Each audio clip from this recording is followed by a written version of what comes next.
The Untold Revolution: How Black Women Are Rewriting the Rules of Entrepreneurship. Good morning, everyone. Thank you for joining me today. I want to begin by acknowledging the extraordinary woman whose insights have fundamentally altered how I see the landscape of entrepreneurship in America. Ivory Darden is not just a visionary. She is a force of nature, a brilliant strategist who has dedicated her life to illuminating truths that have remained in the shadows for far too long. Her work has created pathways for thousands of black women entrepreneurs, challenging entrenched systems and transforming lives with a combination of unflinching data and profound compassion. What she shared with me wasn't just informative, it was revolutionary, challenging everything we think we know about who's driving business innovation in this country. We've all heard the narrative, haven't we? Black women face insurmountable barriers in business.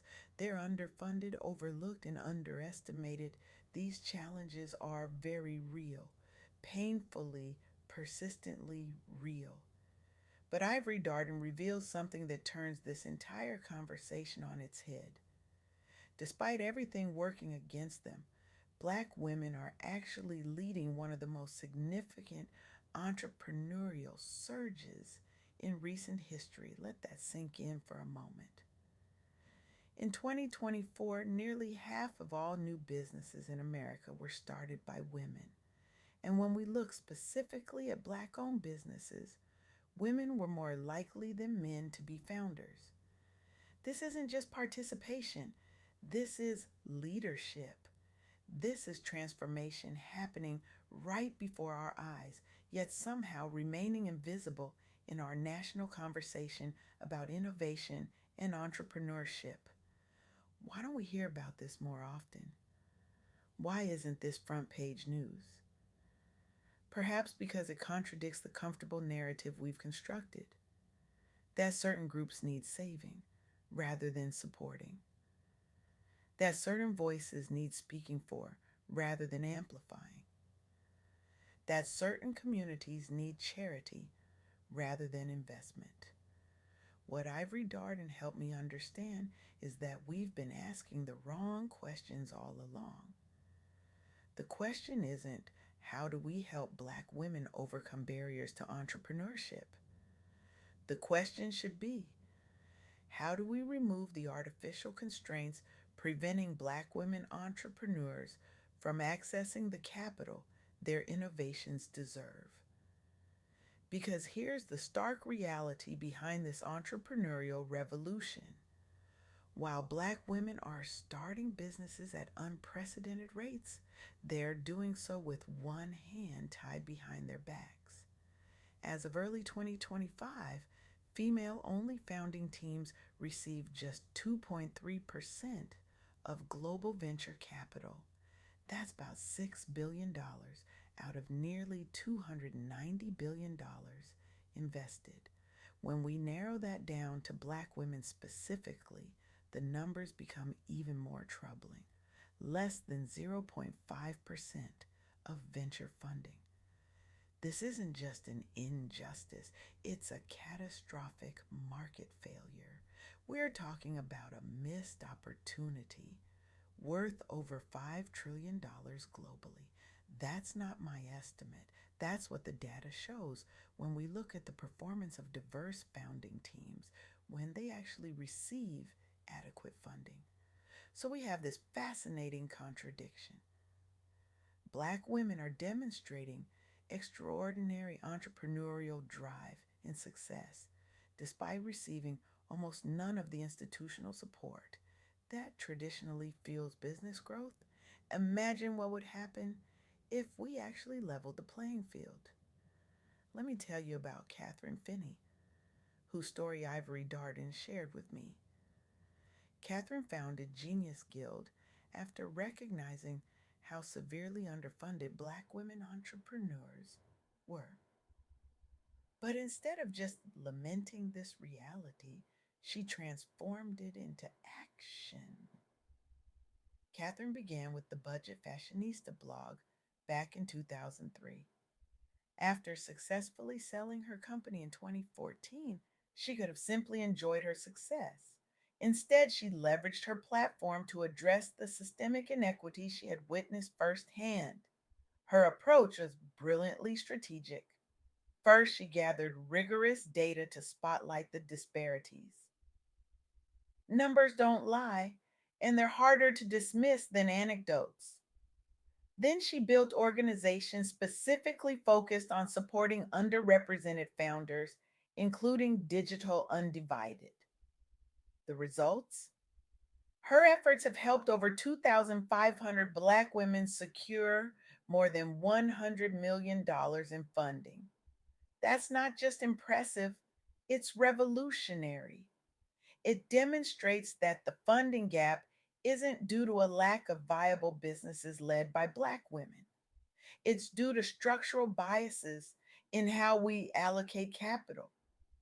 Catherine became a national voice on equity issues and built sustainable programs for tech inclusion.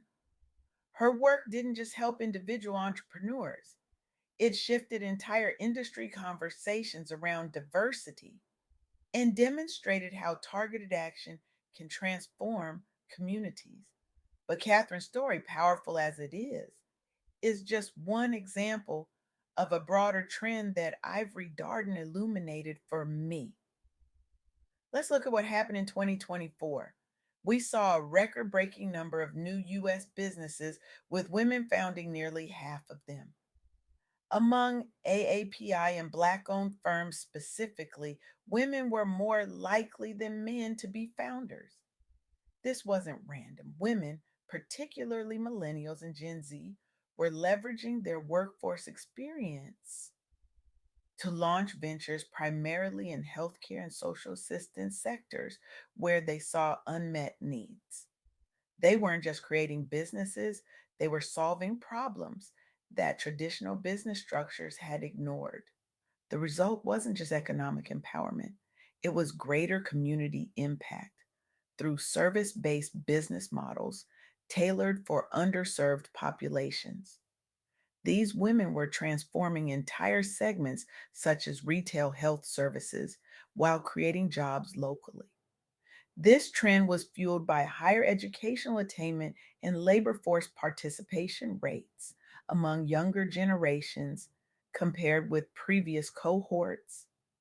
Black women, in particular, are among the most educated demographic in America. Yet another fact that rarely makes headlines. So we have this extraordinary situation.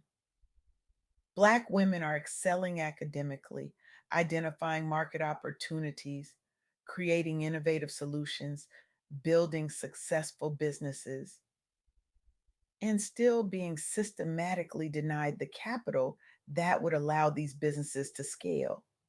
This isn't just unfair to the entrepreneurs, it's damaging to our entire economy. We are literally leaving trillions of dollars on the table because of biases in how we allocate capital. The entrenched gender and racial bias in funding persists regardless of founder qualifications or market size. The lack of networks further compounds disadvantages, especially for minority led startups. It's not about the quality of the businesses, it's about who gets access to the rooms where funding decisions are made. But there's hope. Reports like those from Female Founders Fund are providing actionable solutions, including mentorship programs focused on connecting diverse leaders with investors ready to close the gap. Female founded companies' persistence has led venture capital firms worldwide to re examine their criteria and processes, with some shifting internal policies toward more equitable review practices. Years of advocacy from both grassroots organizations and leaders has forced transparency about allocation patterns that were previously hidden from public view. Increased awareness has driven incremental policy changes at a major funds and platforms globally, even if overall percentages remain stubbornly low.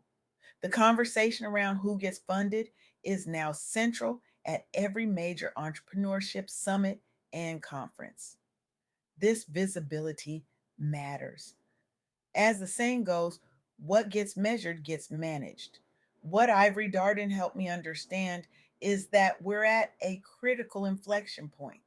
The data is clear, the opportunity is enormous, the talent is abundant. The only question is whether we'll have the courage to reimagine how we allocate capital and support. This isn't about charity or social justice, though those are worthy causes. This is about unleashing trillions of dollars in economic potential that's currently constrained by outdated systems and biases. So, what does this mean for you? What does this mean for us? If you're an investor, it means reconsidering your networks, your evaluation criteria, and your unconscious biases. The data shows that diverse founding teams outperform homogeneous ones. This isn't just the right thing to do, it's the profitable thing to do. If you're an entrepreneur, particularly a Black woman entrepreneur, it means recognizing that the barriers you face aren't a reflection of your worth or potential. They're a reflection of systemic failures that many are now working to address. Your persistence isn't just admirable, it's transformative. If you're a policymaker, it means examining how public funds and incentives are allocated and whether they're reinforcing or dismantling existing inequities. And if you're simply someone who cares about creating a more innovative, prosperous society, it means challenging narratives that frame certain communities as perpetual victims rather than recognizing them as the powerful agents of change that they are. I stand before you today not just with statistics and stories, but with a challenge to see beyond the comfortable narratives we've constructed, a challenge to recognize the extraordinary revolution happening right before our eyes, led by women who have been told at every turn that they don't belong, that they won't succeed, that they should wait their turn. They're not waiting, they're creating, they're building, they're transforming. And now it's our turn to respond, not with pity, not with paternalism, but with partnership, with investment, with the recognition that when we remove artificial constraints from extraordinary talent, we all benefit. The revolution is already happening. Black women are already leading it. The only question is, will you be brave enough to join it? Will you challenge your own assumptions about who creates value in our economy? Will you examine your own role in perpetuating or dismantling the systems that constrain this extraordinary potential? Will you have the courage to invest your capital, your influence, your support in ways that might feel unfamiliar but promise unprecedented returns? The future of entrepreneurship is being written right now, and Black women are holding the pen. The question isn't whether they'll continue to innovate, to create, to lead. They already are, despite everything. The question is whether we'll have the wisdom to remove the barriers that have kept their brilliance from transforming our world even more profoundly. That's not just a better world for them, that's a better world for all of us. Thank you.